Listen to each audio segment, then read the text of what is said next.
luma nilang bahay. Huling kabanata.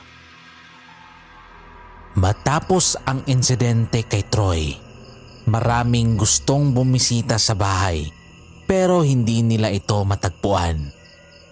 Parang naglaho. Pero isang gabi, bumalik si Troy sa lugar kung saan naroon dati ang bahay. Bitbit niya ang lahat ng footage, larawan at tala mula sa mga nawala. Isa lang ang layunin niya, tapusin ang sumpa.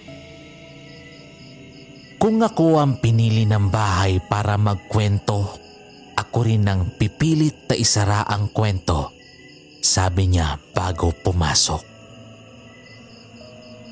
Bigla, parang sumulpot mula sa dilim ang bahay. Mas malaki, mas luma, mas buhay.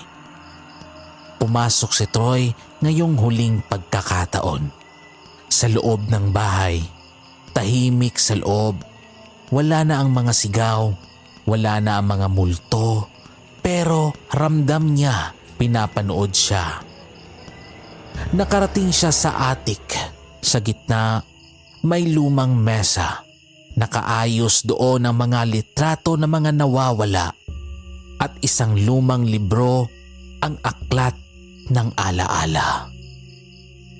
Nakalagay sa takip, ang bawat kwento may kaluluwa, bawat kaluluwa may tahanan.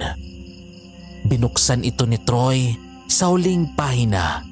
May bakanteng espasyo at nakasulat ang mga salitang, "Isulat mo ang wakas, ikaw na ang huling pahina." Gamit ang lumang pluma, nagsulat si Troy. Wakasan na ang bahay, ibalik ang kaluluwa sa kanilang mundo. Isara ang kwento sa liwanag, hindi sa takot. Nang matapos siya, biglang lumindol, nagsimulang masunog ang paligid. Isang matinis na sigaw ang bumalot sa bahay. Hindi pa ito ang huli. Ngunit sa kabila ng apoy, tinanggap si Troy ng liwanag.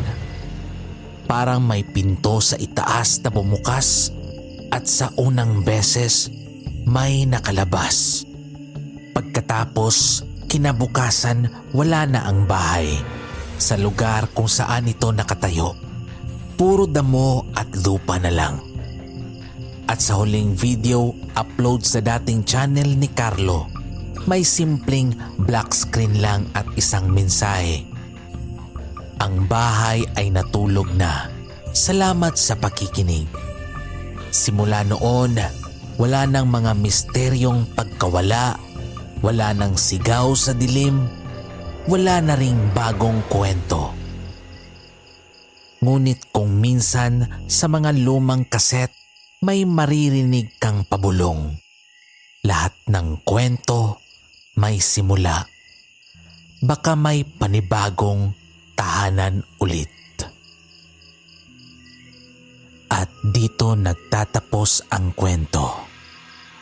Maraming salamat sa pakikinig sa kwento ng Ang Luma Nilang Bahay. Sa bawat kwento, may lihim na natutuklasan. Sa bawat lihim, may kaluluwang nananatili.